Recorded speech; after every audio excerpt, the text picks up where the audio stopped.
Welcome back to Easy Friday. I'm Shiksha Arora with you. Thank you for tuning KBC Channel 1 to entertain you this evening. I've got a very entertaining person, somebody that I've followed through the years, and I have to say that she is absolutely brilliant at everything that she does, be it acting, be it being on radio, be it being on TV, be it being on YouTube. Like, I don't know. I need to ask if it's something that she's actually bad at, because I don't know about that. But maybe she'll give us more details. So without further ado, Patricia Kihoro, live in studio. Hello, hello. Hello, thank you so much. You have such kind words for me, so thank you. How do you feel being back, on TV? I know you've been on radio for quite some time, and of course, it's a familiar space. You've been in the media industry for a very long time. How does it feel being back?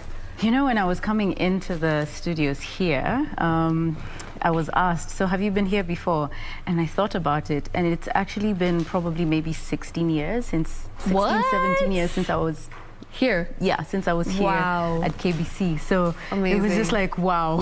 It's been a long time. It's been a long time, but I'm really happy to be back here. This is, I think, my first live interview since like the pandemic, so over the last couple of years. Yeah. It's usually virtual, I'm guessing. Yeah, a lot of things are virtual, but also I haven't done so many, I've barely done any interviews or anything like this since, or maybe I just don't remember, but this feels like wow. Yeah. Wow. Yeah. It's lovely to have you. It's wonderful to be here. Thank you so much for having me. My pleasure. My absolute pleasure. Patricia, there's one thing that I remember when I told the producer that I'm hosting Patricia. So he asked me a very interesting question. So he said, are you going to be talking to Patricia the actress, or Patricia the content creator, or Patricia the radio personality? So right now, who is Patricia Kihoro?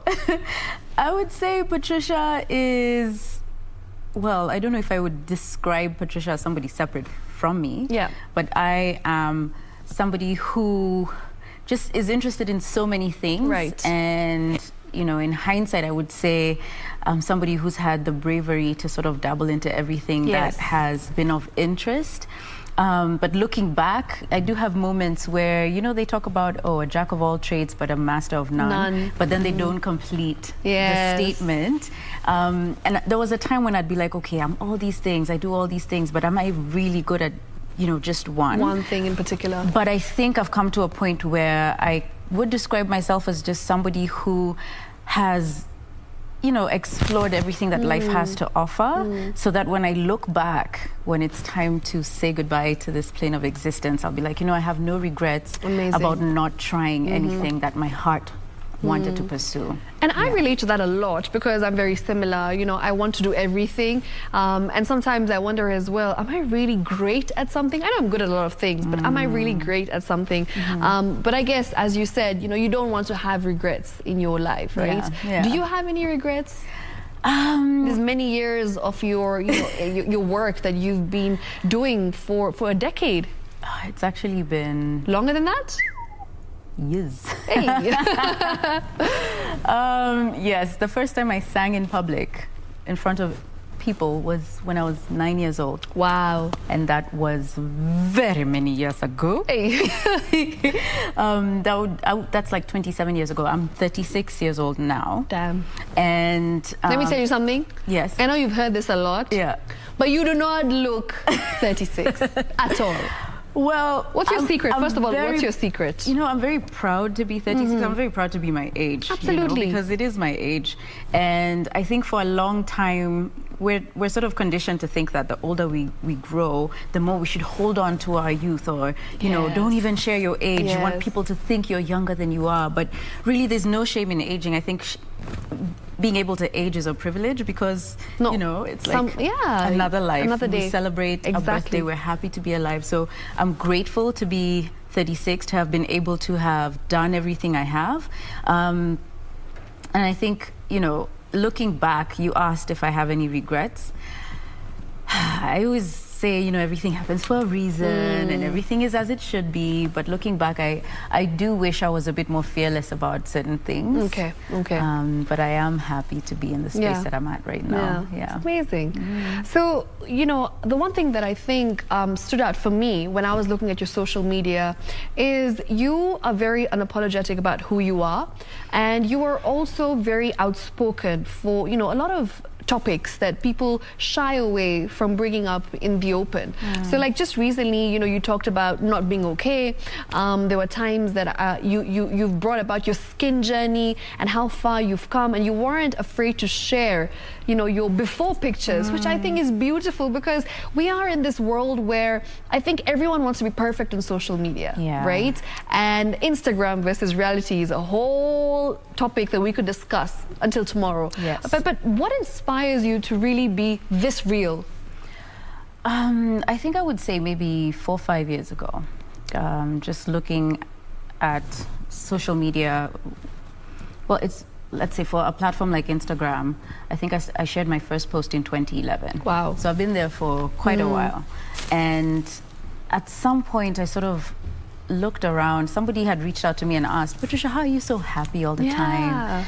And I was like, well, I'm actually not happy all the time. So I had to sort of like sit back and reflect on what am I sharing?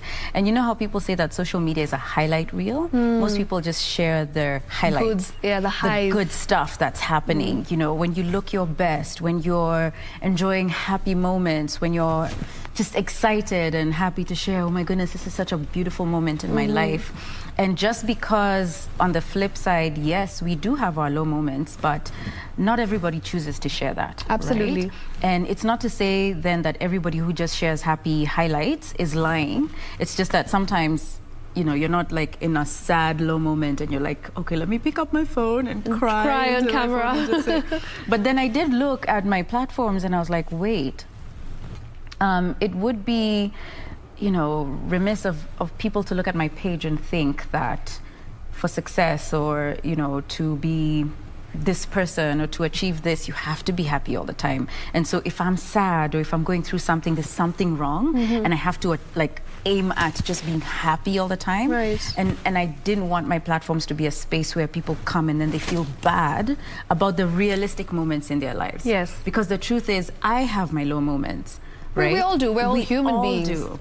And so I started being very conscious about also sharing, you know, I have had a rough week, or I'm going through this really low moment, or I haven't been okay in the last month. I haven't been energetic. I've been feeling, you know, self-doubt. I've been, you know, looking at my stuff and thinking, it's not good enough. And sharing stuff like this, I think it allowed for the people who are, you know, enjoying the content that I create to also see that if they have low moments, or if they are low energy, or if they're feeling self-doubt, or, you know, all these things that we sort of think, okay, it's negative. I just wanted people to see that it's normal. And if I'm somebody that you look up to, let me also show you that I go through the same thing. The same things. It doesn't mean I'll necessarily, you know, cry. I'm going through a heartbreak or rejection here or that, but just to sort of normalize and level out, you know, the things that I share so that people don't feel so bad about them. It's amazing. It's amazing. And I'm sure you've got a lot of messages from young girls especially reaching out to you and telling you that, you know, I experienced the same thing as well. I went through heartbreak, or I had acne, for instance, or, you know, I'm having a low moment in my life. And I'm sure you also have felt that relief that you're able to inspire these young girls. Yeah, I think another thing that people are very conscious of is like, oh, okay, that's not a good picture of me, so don't show it. You know, like, for instance, the pictures I shared yesterday of where I was with my skin. First of all, you know, acne is something that people sort of deal with, right? It doesn't necessarily... very normal. Exactly, it's a normal thing. So it shouldn't be that, okay, you have acne, so there's something wrong. It's really just your skin is the way it is, and you can find out what works for your skin, what your skin needs. And so me sharing those pictures wasn't also me saying, oh my goodness, this is something I've always wanted to hide and I'm shy. No, it's okay. I just realized that, oh, I haven't shared these pictures in a while, and I would like for people to see that, one, when I speak about skincare, it's not from a point of I've always had good skin, so I really don't know what I'm talking about, but I've also had periods where I was just like, okay, so what do I do now? Because my skin looks like this. But understanding what my skin needed, what my body needed, so that I could get to where I am now. And also to just share that, yes, the picture I shared yesterday, my skin is in great condition right now. Like, it's great, but in a week I could have a breakout, and that's normal. It doesn't mean, okay, let's manage, let's fix, you know. It's just like, it's normal. I don't expect that it'll be perfect, glass, clear skin all the time. Just accepting that this is what our body does, our skin does, but you just need to listen, understand, be kind to yourself, and accept that this is who we are. We have normal human bodies that do these things. Yeah. Amazing. Let's talk about Uncover. I really like what you're doing with it because, you know, it allows you to embrace yourself, to, as you said, accept that these things happen to everyone, right? It could be you, it could be me tomorrow. It could be any of us. So maybe you can just take us through the journey and the thought process behind Uncover. So Uncover Skincare was the brainchild of two women, Sneha and Catherine. They met at an incubator program, and they came up with this great idea where, first of all, they both had experiences with their own skin care journeys. And so when they met, they sort of thought about what are the needs of women living in Kenya. And Korean skincare, or K-beauty, has been popular for the last decade or so. And, you know, over the last 4 or 5 years in Kenya, we've sort of seen a popularity in K-beauty, Korean products, and just how effective they've been. Yeah, and you know, Koreans are known for their glass skin and their youthful features. So they reached out to me. This is April 2020, and we sort of talked about, you know, Uncover Skincare. At the time, we didn't even have the name Uncover, but really it was just from a point of, you know, we love K-beauty, but how do we address the skincare needs of Kenyan women? Because there's also the concern that K-beauty is great, but are these products really made for us? Kenyans, you know, for us living in Kenya, in Africa, we have melanated skin. We have a different climate. We have concerns that are so specific to us. And so one of the first things that we did together is launch a survey that about 1,000, just close to 1,000 women participated in. And it was really just to ask, you know, what are your needs when it comes to skincare? What are some of the things that you deal with the most? And from there, we were able to sort of take this information and then create or think through creating products for women who are here, but using the best labs and technology in K-beauty in Korea, because K-beauty is known as, you know, the Paris of skincare. They're 12 years ahead when it comes to tech and skincare needs. And so that's what we're doing together to sort of present products that are catered to women who are here, that are safe, that are effective, and that are affordable, and that they can trust, you know. And we're speaking to women who not necessarily, you know, also know about K-beauty and about skincare routines. We're speaking to women across the board. People who maybe have never even thought about using any product. You know, what do I need? What's a skincare routine? Do I need a cleanser? So answering questions as well, like providing a platform that gives information that sort of breaks down skincare in a way that's easy to understand, and not necessarily dumbing it down, but basically just saying, actually, skincare and the world of skincare can be so complicated. You know, you start, even for me, till today. There's so many products out there and you get confused. Because, you know, you just don't know what's going to work for you and what doesn't. So that's amazing that you're actually able to have a platform where women can ask such questions, because we run to Google most times, but again, you end up getting even more confused when you go on Google. And even I will admit to it. Sometimes today I'll, you know, research something and the information out there is so much. It's just endless. And even for me, it's like, okay, cool, there's all this stuff, and every day we're learning new things. Every day there's new research, new studies.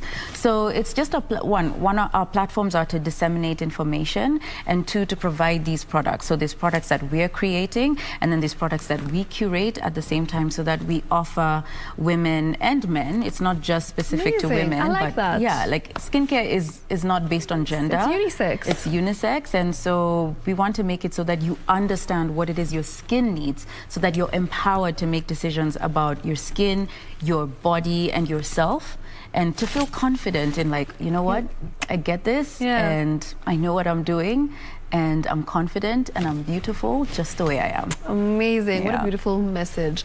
Patricia, let's talk about you as an actress. So I became a fan of yours after I watched the movie Disconnect, because I was like, the movie's name is Disconnect, but I feel so connected with your character. Right. It was my favorite character in the movie. Thoroughly enjoyed it. You know, will we see more of you on screen in future? Because I'm sure your fans ask you that a lot.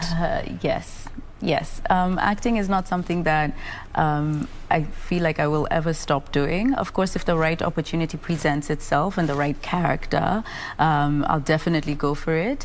I also want to delve into sort of telling my own stories and acting in my own productions, things that I've created myself. Yes. So yeah, you will see me on screen for sure. Amazing. Yes. What's been your favorite role so far?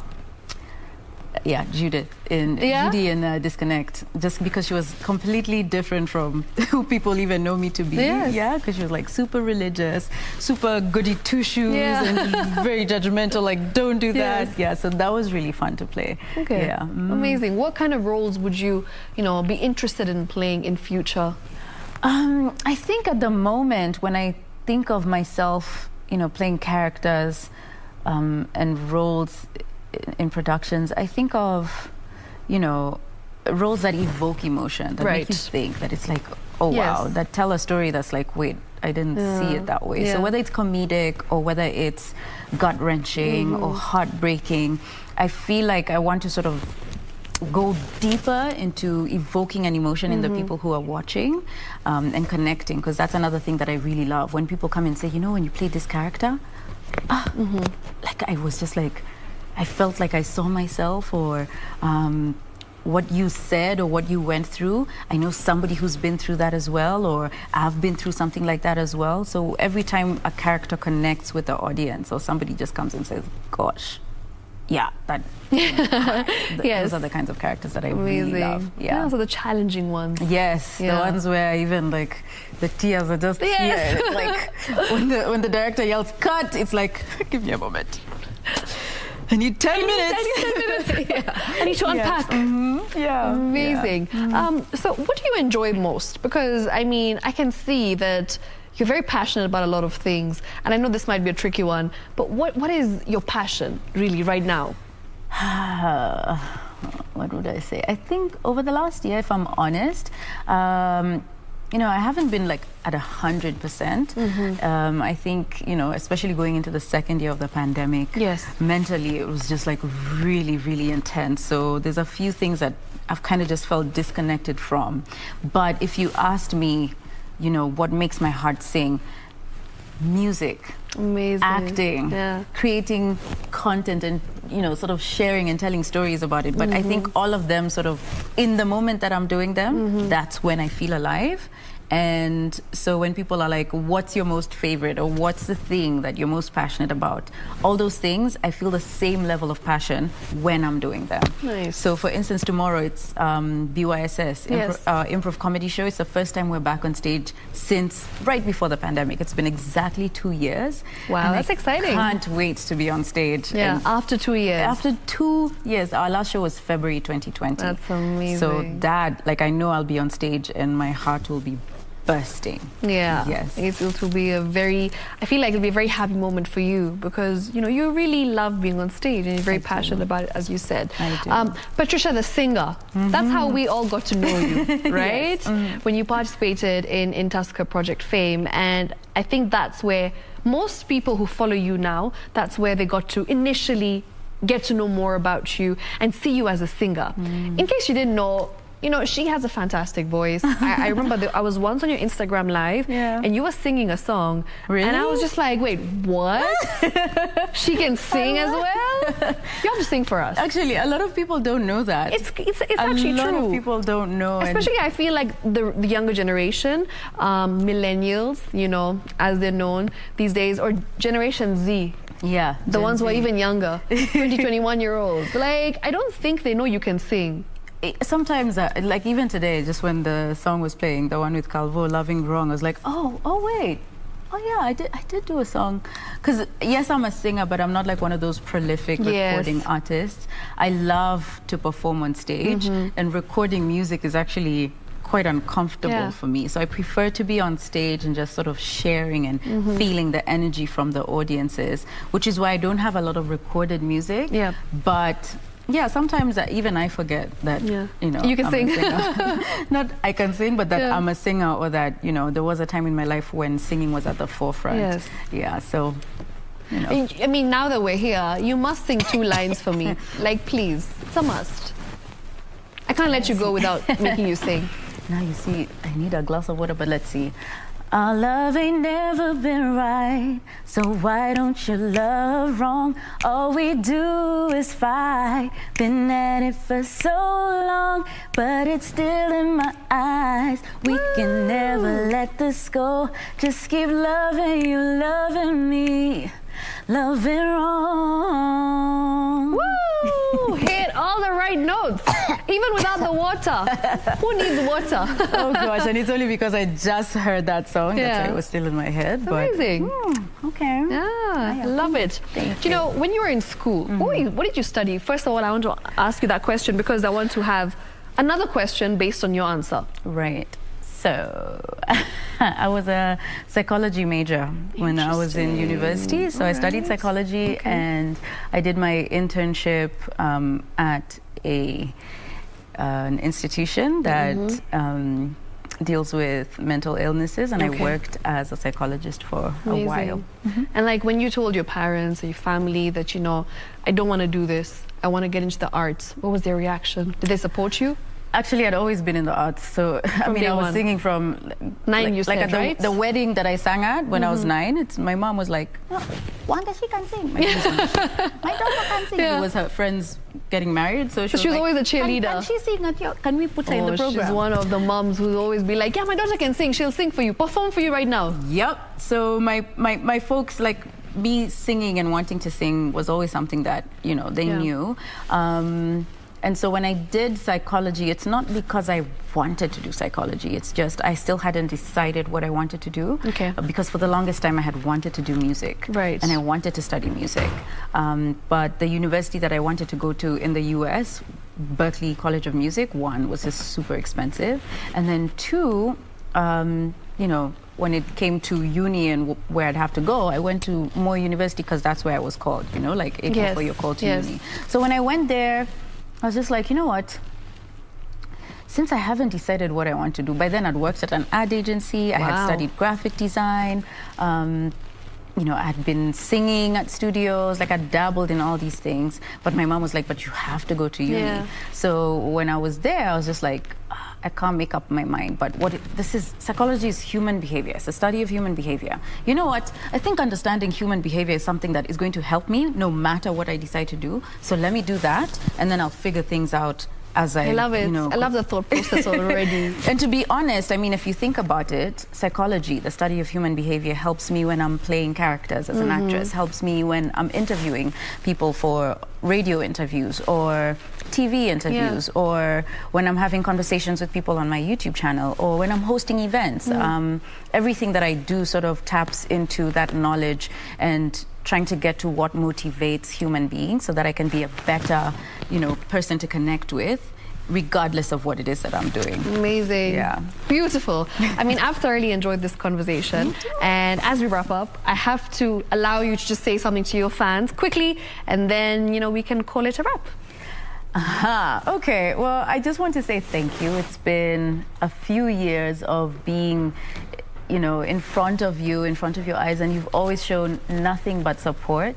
And for me, it's just a big, big thank you, a big show of gratitude. I'm grateful for every single person who connects with me, whether it's on social media, whether it's in person. And I hope to connect with you more, and I just accept this gratitude and appreciation. And thank you for all these years of us being, you know, pals, homies, whatever. Thank you. Yeah. And thank you for coming on the show. I love the conversation. You're incredible. I wish you all the best in the future. And keep shining, you know, keep inspiring, and keep being Patricia Kihoro. That was Patricia right here on #EasyFriday. Asante sana for watching. We'll do this again next week. Same time, same place. Until then, good night. It's a wrap. Bye.